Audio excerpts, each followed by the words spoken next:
Insurance company, because I can't do that. I'll go crazy. And then just, having enough confidence and self-belief in your own creative ability, and acquiring that is actually part of the journey. I think sometimes. He was always more, you never had a problem with confidence, but I have a gothically gloomy background. So, sometimes I have voices in my head saying, you can't. And it took me a while to learn to say, that's our children. They're really negative. Mom, Dad, you're gonna fail. You're gonna fail. I don't know how they wound up that way. No, I think also, but part of it, and quite honestly, and this is true of almost anything in life. So this is not a general. This is not a specific lesson. This is more of a general thing. Whatever it is that you do, you got to outwork other people. If you really want to get somewhere with it, you've got to outwork them, because a lot of people, I know a lot of talented people who either haven't made a living doing what they do or haven't made it very far with what they do. And one of the reasons is because they kind of spent their first 10 or 15 years waiting around for somebody to say, God, you're fabulous. Here's a lot of money, here's your own parking space with your name on it, here's the stuff, and God, you're great. And, we all felt that way when we were 16 or 17. We all thought, I'm so darn special. Someone will notice this someday and reward me for my specialness. But the fact is, well, that's because you weren't special, sweetie. But that's okay. You're special to me. No, I'm kidding. Don't hurt me. Please don't hurt me. No, she's very special. And that's not sarcastic. But, you know what I mean? That a lot of people, though, have this idea that if you're just good at something, that's enough. And the fact is, and this is true in anything, this is true in sports, it's true in the arts, it's true in business, it's like the people who get to the top, with very rare exceptions, when you look, they actually worked at it really hard. They were really kick-ass. And,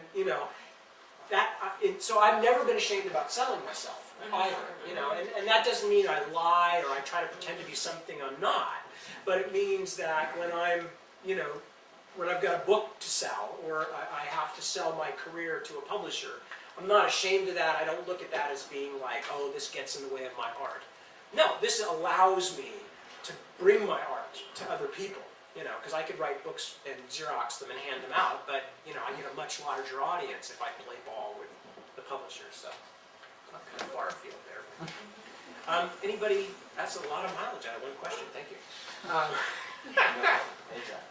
Anything else? Yes, with your children growing up, is this kind of the focus on pre-teen and teen books? Especially your 20 in your head bubbling up. Is that something you've naturally been drawn to, or is it something that maybe you want your kids to? It's something that I find myself unconsciously drawn to and naturally drawn to. I had some peripheral involvement in young adult book publishing when I was in England, but I had peripheral involvement in lots of different sort of areas of book publishing, so that wasn't particularly influential as such. But it's I feel that the fundamental little song that I have to sing, the fundamental tale that I have to tell, is really all about how the hero's quest is our quest all through our lives, and one's development as an individual just never ends. It's just like this perpetual unfolding, and a life well lived is perpetually changing and full of forward momentum and challenge, and that sort of stuff. How to get there, and how to escape really unfortunate or unhappy circumstances. That's my story. Well, that is really, to me, a children and a young adult story.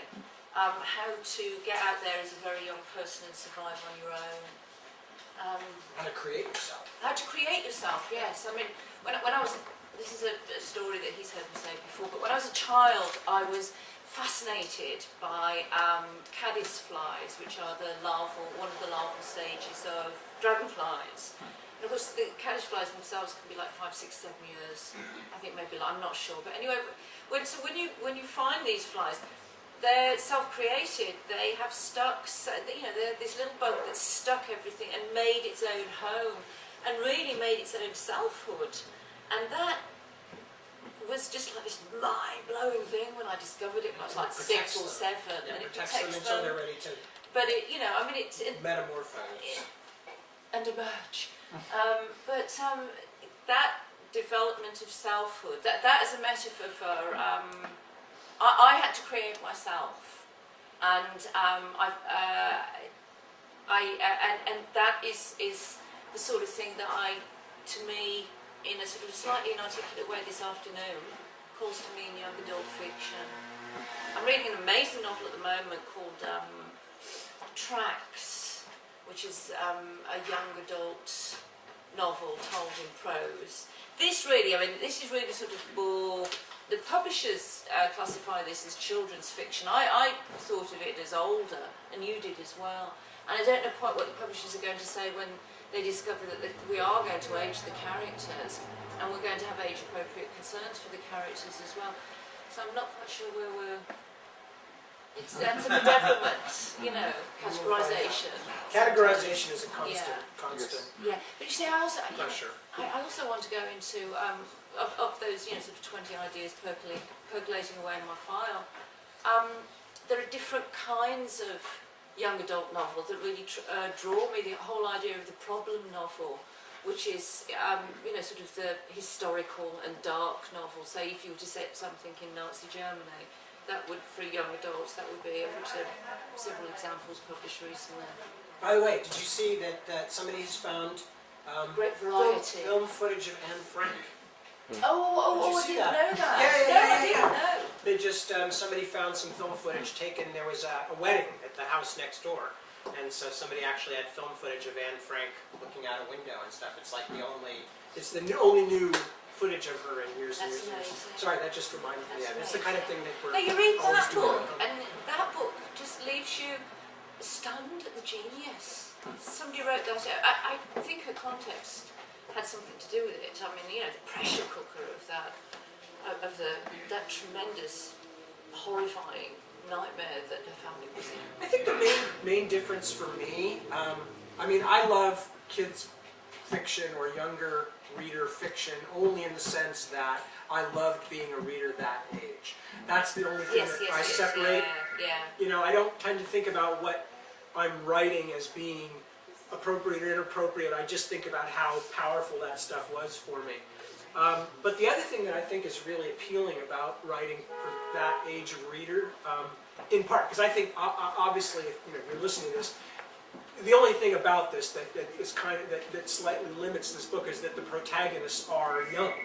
But we're certainly not writing down, and we can only write books that we want to read. I have an interesting debate about that actually, because I fundamentally think that you can write a very smart child who's going to be every bit as smart as an adult, and in fact, then when you start working with them on the page, then they become every bit as adult, except aside from the obvious, which is sexuality at a young age, that's not there. What they don't have is worldly experience. Yeah, they don't have as much context. So that hems in my characters. But that was one of the things that I was going to say, actually. One of the things that really interests me about writing about, and sometimes, and for, to an extent, kids more in this area, is because also it's just that, which is that your characters have the same highs and lows and depth of emotional response. What they don't have is the knowledge that they're going to look back on it someday, and it's going to seem like it's part of a continuum.